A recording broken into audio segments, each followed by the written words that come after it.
Welcome everybody to another edition of TalkingWithHeroes.com talk show program. I am Bob Calvert, your host. Ron Lang, retired Army Ranger, 20 years of service to our country, is filming. And we're still here in Iraq. We're at the Al-Fa Palace. It's an honor and a privilege to introduce to you Major General Jeffrey Buchanan. Welcome, sir, and thank you for your service to our country.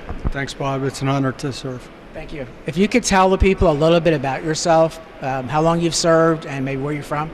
Well, my hometown, Saravista, Arizona. It's outside an Army base. My dad was a soldier, and my son's a soldier. I've been in the Army for 29 years now, and originally an infantryman. Okay.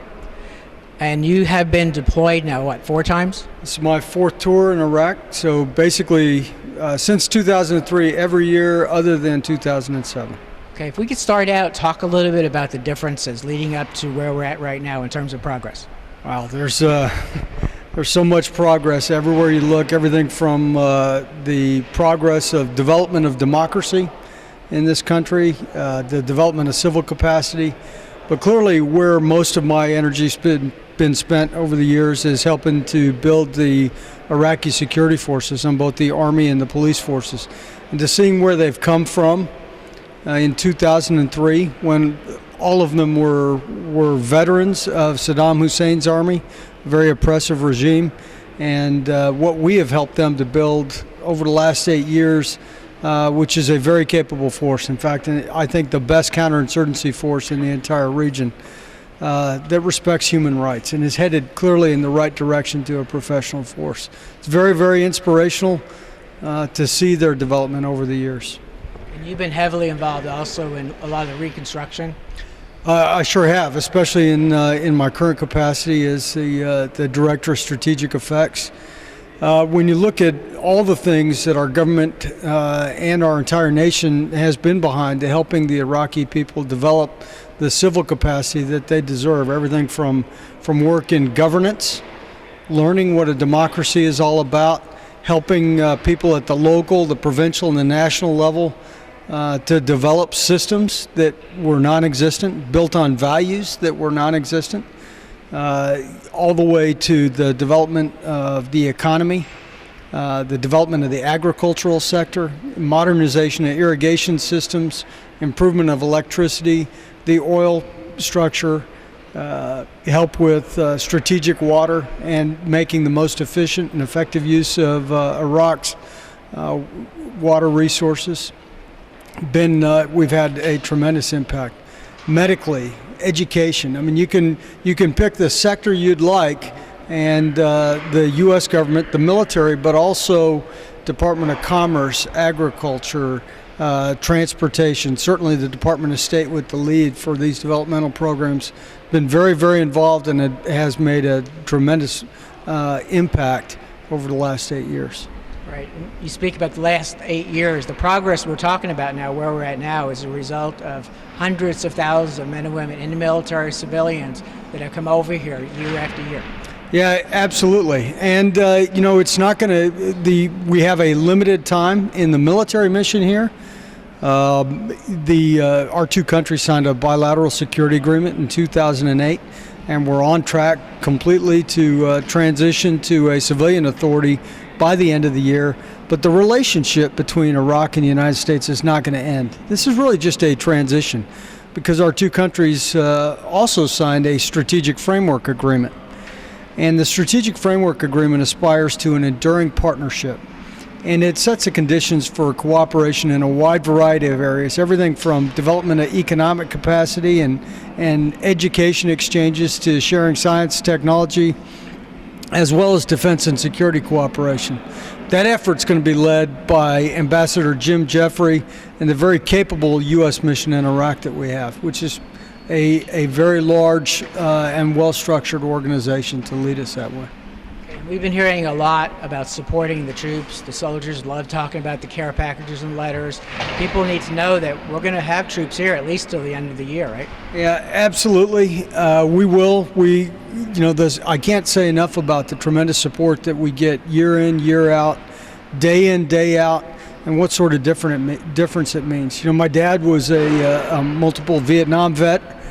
and the support that we get from all the American people, regardless of their political affiliation, regardless of what they think about on the war itself or the reasons for it. We've had very consistent and very strong support. I can't tell you what it means to walk through an airport in a uniform and have people pat you on the back and thank you for your service. And honestly, I used to take it not exactly for granted, but I didn't understand the sacrifices that our families went through, and they really are the heroes of what we face. And I really didn't understand it until my son started deploying. He's now got a tour in Iraq and just redeployed from a tour in Afghanistan. And to understand the tremendous hardship all of our families go through to support their soldier, sailor, airmen, Marines is it's very, very inspirational to be a part of it. And so we owe our thanks back to all the American people for their support. Sure. When you add up the hundreds of thousands of men and women that have been coming over here, we're talking millions of family members back home, and people that back home need to be thanking them. Yeah, absolutely. I mean, all these family members have gone through a lot, and they really do make a difference. And this makes a difference in our morale. It makes it. We still have just under 50,000 troops here in Iraq, and every one of them is making a heck of a difference. We have 3 major military missions under Operation New Dawn. The first one is to advise, train, assist, and equip the Iraqi security forces. And our second task is to continue to conduct partnered counterterrorism operations. Our third task is to support the civilian workers that come from the embassy as they work to build Iraq's civil capacity. We've been, busy as heck the entire year of we're now 10 months into Operation New Dawn. We've been busy as heck trying to accomplish as much as we possibly could in each of those areas. But our troops the morale is high. And their morale is high because they're busy, because they're achieving a lot, and they can see the progress they're making, but also because of the support of the people back home. People back home are going to see on videos like the missions we've gone on with the troops, even though it's hot, the heat. Now, people back home talking about the heat, well, 120 or higher, right? I mean, the troops are doing a great job here. Yeah, they are, and it's pretty inspirational, for an old guy like me to see what they go through every single day, and the conditions they endure without a lot of complaint. They just shoulder the burdens and do what needs to be done. They do it without a lot of fanfare, but they know that they also know that they're making a difference. This is one thing, within the military, we have never had a problem in the last 8 years meeting our re-enlistment goals. And if you peel back the layers of the onion and you try to understand, well, why is that? What's going on? Especially when we see the tremendous hardships that a number of these troops are going through, multiple deployments, tough family situations from time to time. Why is it that we haven't had a problem? That's because they make a difference. I mean, these young specialists and sergeants and lieutenants are making very, very important decisions every day, sometimes life and death decisions, but they're also making a difference. And although it's tough, it's very, very rewarding to be a part of it. And so, they are happy to serve, they're honored to serve, and it makes me really proud to be part of the organization that has the men and women like this as members. It's always an honor for me to come over and be with y'all. With my daughter having been in, my son-in-law deployed twice, and my brother just come back from Afghanistan, like you with families. Right. Yeah. Well, I want to thank you very much. I mentioned this earlier. I always like to close with offering you to give a shout out to family and friends back home. Well, sure. I'll give a broad shout out to my Army family and my family across the Department of Defense. Thanks to all of you for what you do every single day, whether you're deployed or not. We're all making a difference, and so thanks for all of that. I do want to offer one thing. I know that a big part of what you do, Bob, is to help connect the American people with our troops that are here.